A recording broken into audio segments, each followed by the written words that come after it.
Hello everyone, I'm Heather, and in today's video, I'm going to share with you the most important things that you need to know about packing and luggage. Many people have a lot of interest in videos and articles about packing. I think a lot of the folks that are most interested in those, well, there's two kinds. Some people find packing videos just really soothing and relaxing or interesting, and they just like watching them for the video itself. But I think that a lot of newer or more inexperienced travelers have a lot of genuine questions about packing. They're very concerned about packing. They're worried that they're going to forget something. They're worried that they're going to pack wrong. There's a lot of debate about packing. Some of the most common arguments are, should I have hard-sided or soft-sided luggage? Which is better? Should I roll my clothes or should I fold my clothes? Packing cubes or no packing cubes? Checked baggage or carry-on only? These are debates that are probably never going to be solved because everybody has an opinion. And the truth of the matter is, none of these are necessarily better than the other. And in this video, I'm going to explain to you why. All of those things that I just mentioned about packing are really a matter of personal preference. When it comes to packing, you need to do what works for you, because what works for you is not going to work for somebody else. Everybody has their own personality.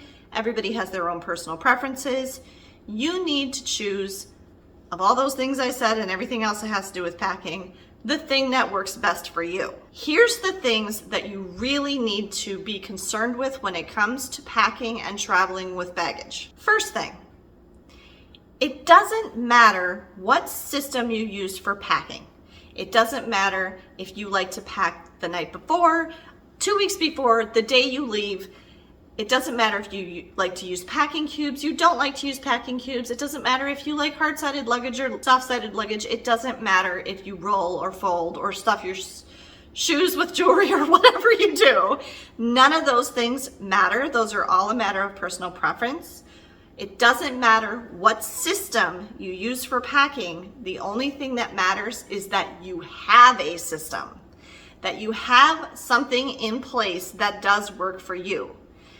Either through trial and error or personal experience or whatever, you have found that when I pack, this is what works best for me. For example, I can't make a packing video because I need to concentrate. And if I'm trying to film and tell you what I'm doing while I'm doing it, I am going to forget something. And I know that about myself, and so I don't make them. I also don't like to talk to my kids while I'm trying to pack. We'll all pack at generally the same time, but what I'll do is I will help them pack. They've gotten pretty good at it on their own. They only really need to know now how many days, what's the weather going to be like, are we doing any particular activities that I need, a swimsuit or a rain jacket or something like that, certain kinds of shoes. But beyond those basic fundamentals for each trip, they just take it on themselves now at their age and from so much experience doing it. And I will tell you, we all pack a little different. So we don't all have the same system as to how we put the stuff in the suitcase.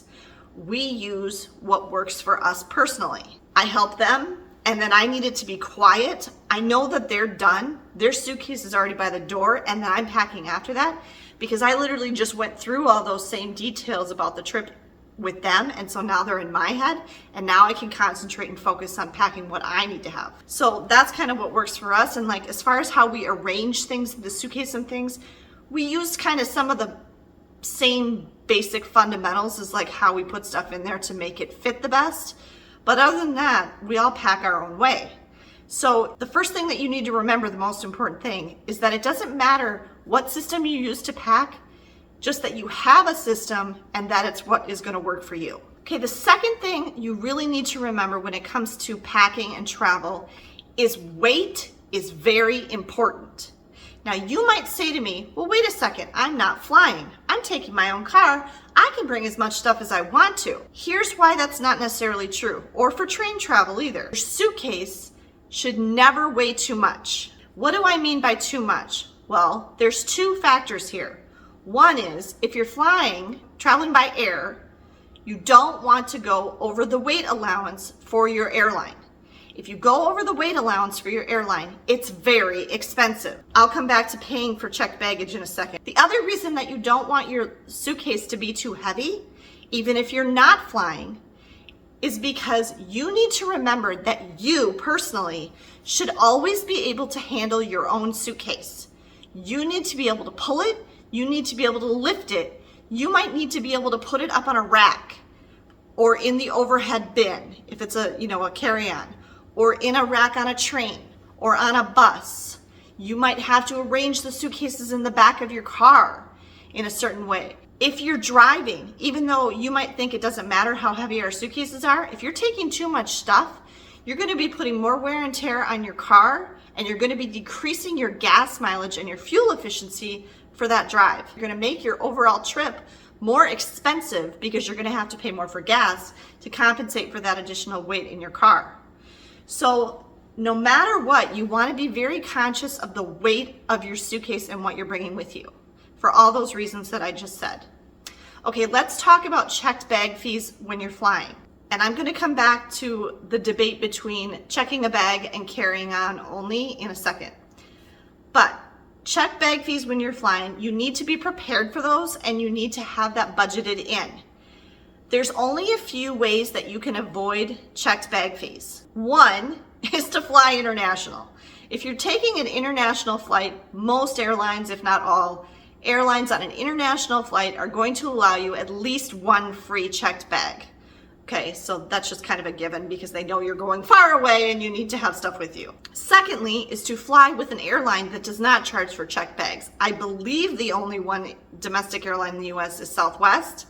Somebody tell me in the comments if there's others that you know of that don't charge for checked bags. Another way to avoid checked bag fees is to book a seat that includes a free checked bag. So for example, first class. The next way that you can avoid checked bag fees is to have status with the airline, like we currently do. We have silver medallion status with Delta, so we get free checked bags. And then closely related to that is what my son has. My oldest son, Andrew, does not have silver medallion status like we do, but he has a Delta American Express card, which is on my list to get. And when you have the airline's credit card, you usually have the privilege, one of the benefits of that card is going to be that you get free checked bags. So those are the way that you can avoid checked bag fees, those things I just listed. But if you don't have one of those at your disposal, then you need to be prepared to pay if you need to check a bag.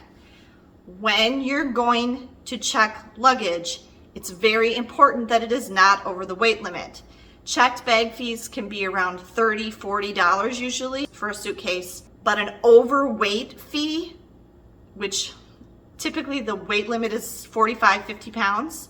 Remember, you also need to be fitting and measurement wise for both checked bags and carry-on bags, and that includes the handle and the wheels. They got to fit in that space too. Overweight fees for suitcases on airlines can be $100 to up to $200. So you don't want your suitcases to be overweight. Be careful with that. That is one factor, I'll throw this in there, why I prefer not to get hard-sided luggage. On some of our longer trips, I am pushing that limit of 50 pounds. I'll be at like 48 pounds. And if I had a hard-sided suitcase instead of my soft-sided suitcase that I have, the suitcase weight alone might make my suitcase too heavy. So that's something to consider when you're shopping for luggage.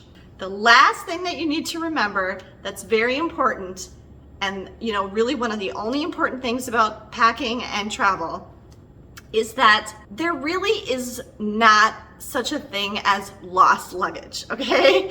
Everybody is so freaked out by lost luggage. My luggage is gonna get lost. The number of suitcases that actually literally get lost, like they end up in the lost luggage place or they're lost and never found, is such a tiny, minute fraction of the number of suitcases that are safely and correctly delivered by air every single day on thousands of aircraft all over the world that it's not even really worth mentioning, okay? Your luggage isn't lost, it's just delayed.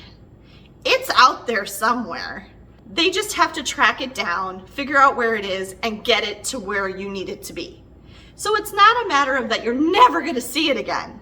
You just might be without it for a little while and have to wait. And in the meantime, maybe you have to buy some stuff The airline will give you money, by the way, if it's on them. They'll give you some money to buy, a few clothes, toiletries, things like that. Only once in my entire life has my suitcase been delayed. It was not lost. I don't remember where I was flying from. This was in the 90s, early 1990s. Back, I think, when it was still Northwest Airlines before Delta. I think I got to the airport kind of late and checked my bag in a little bit late, or we had to change planes somewhere and the connection was tight. It was something like that where they didn't have enough time to get my suitcase onto the aircraft that was my final aircraft. So it was not there when I got to the luggage carousel at my final destination city.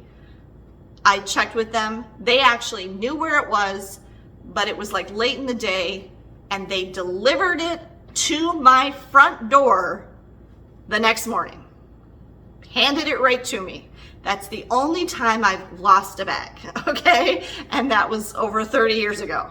So I really think people worry about this too much. If your luggage is delayed, probably your fault. And I'm gonna tell you why it's probably your fault. Passengers, travelers will do one of a few things that will cause their luggage to not end up where they need it to be because, first of all, one very common mistake is they do not take the old checked bag sticker off from the last trip the suitcase took. Check-in agents at the, departures desk should be catching that. If they see a sticker on there, they should be taking that off if you didn't.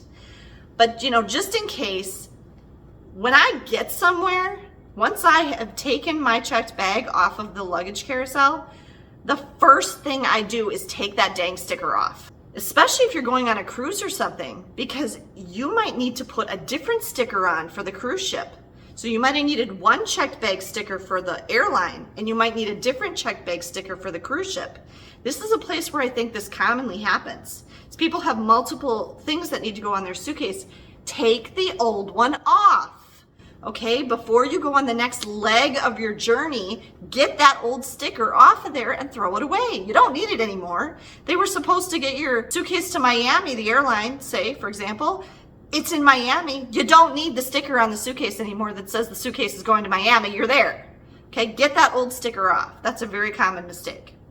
Second reason this might be your fault is because you got to the airport too late. It's also possible you got to the airport way too early. That's a little less likely. Usually they're pretty good about that they'll still get the suitcase on the right plane. But if you get to the airport too late and they've already loaded that, baggage trolley to get out to put the luggage on the plane, and you're rushing to the gate, 3 seconds before they shut the door, that's probably your fault that suitcase doesn't get on the plane with you. Third reason it might be your fault is you didn't fly nonstop.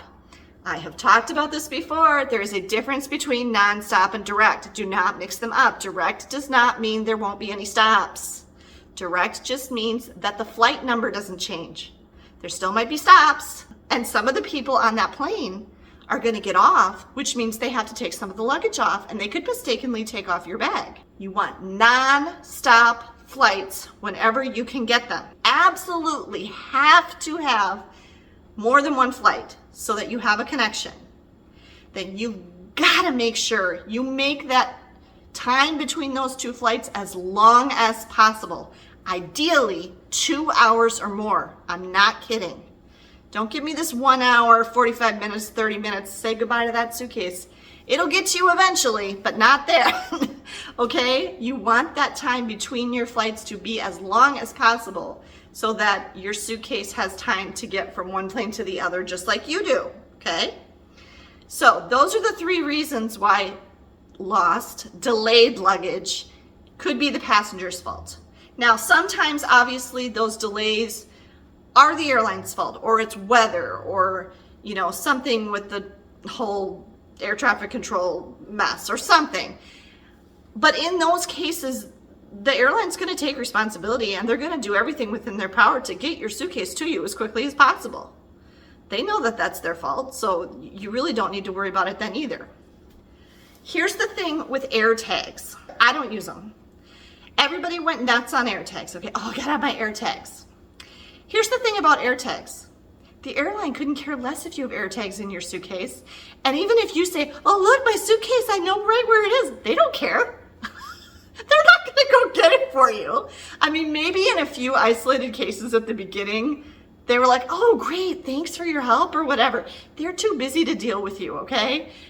If your suitcase is in the airport, they're gonna find it and they're gonna get it to you eventually. It's just delayed, it's not lost, okay? Now I have heard stories, a few rare stories here and there, where the suitcase was genuinely in some completely bizarre place and the AirTag helped them find it. But I just really don't believe that AirTags are making so much of a difference other than giving you peace of mind that you can see on the tracker where your suitcase is. I think that's going overboard, okay? I don't think that's necessary. Delta Airlines, for one thing, they already have that system in place for me. I get a notification when my checked bag has been loaded onto the plane. I get another notification when my checked bag has arrived at the luggage carousel. I can already see where my checked bag is because they're tracking it for me. There's probably other airlines that do that too. Delta also, which we almost exclusively fly Delta, also has a policy that if your suitcase, your checked suitcase is not on the luggage carousel within 20 minutes of landing, that you get, I think it's 15,000 or 25,000 Sky Miles added to your account. Well, heck yeah, I'm gonna take advantage of that if it ever happens. It never has. Usually by the time I go to the bathroom after I get off my plane and get to the baggage carousel, my suitcase is already there and probably one of the last ones, honestly. Now, because people are paranoid about this, that's where the debate about checked baggage or carry-on only comes in. There's really two camps of people. I recently shared an article on my Heather Travels Facebook page. If you're not following me on Facebook, by the way, please do follow me on Facebook. Recently shared an article written by somebody who is in the camp that I am, which I am all about checked bags. Take it. Here you go. I don't want to carry a suitcase through security. Gosh, that's a pain when you got to carry a suitcase through security.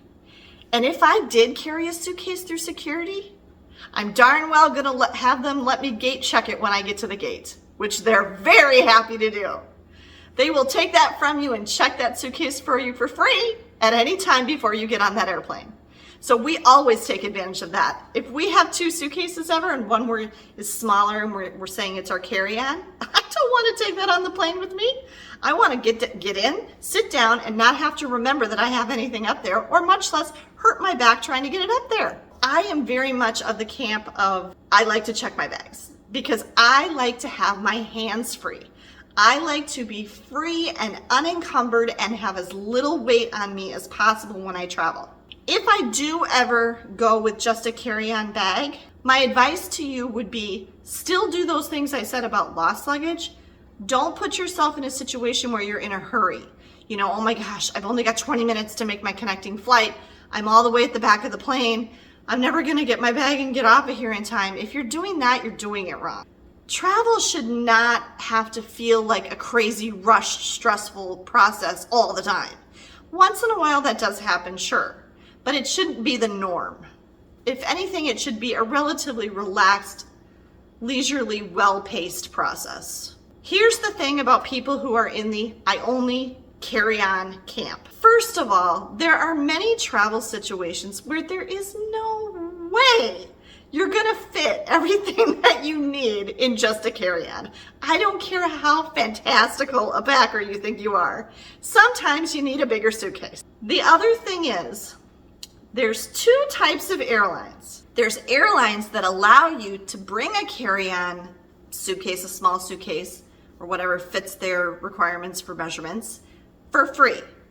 The legacy airlines, you know, Delta, United, American, those kind of airlines, let you bring those on for free. You have to put it in the overhead compartment, okay? One thing you need to remember about that, no, it is not the flight attendant's job to put your suitcase in the overhead compartment for you. That again goes back to what I said earlier. You have to be able to manage your luggage all by yourself at every step of your journey. Those airlines that let you bring carry-on really honestly hate carry-on baggage. They do. And the reason they hate it, and they'll tell you this, the gate agents will tell you, the flight attendants will tell you, The pilots will probably tell you they hate it. They hate all of you folks that are just carry-on only and gotta bring your carry-on suitcase. Why? Because it totally slows down the boarding process and the disembarkation process at the end of the flight. They want you to get on the plane as fast as possible, and they want you to get off the plane as fast as possible so they can clean it and go on the next flight and change the crew over and all that.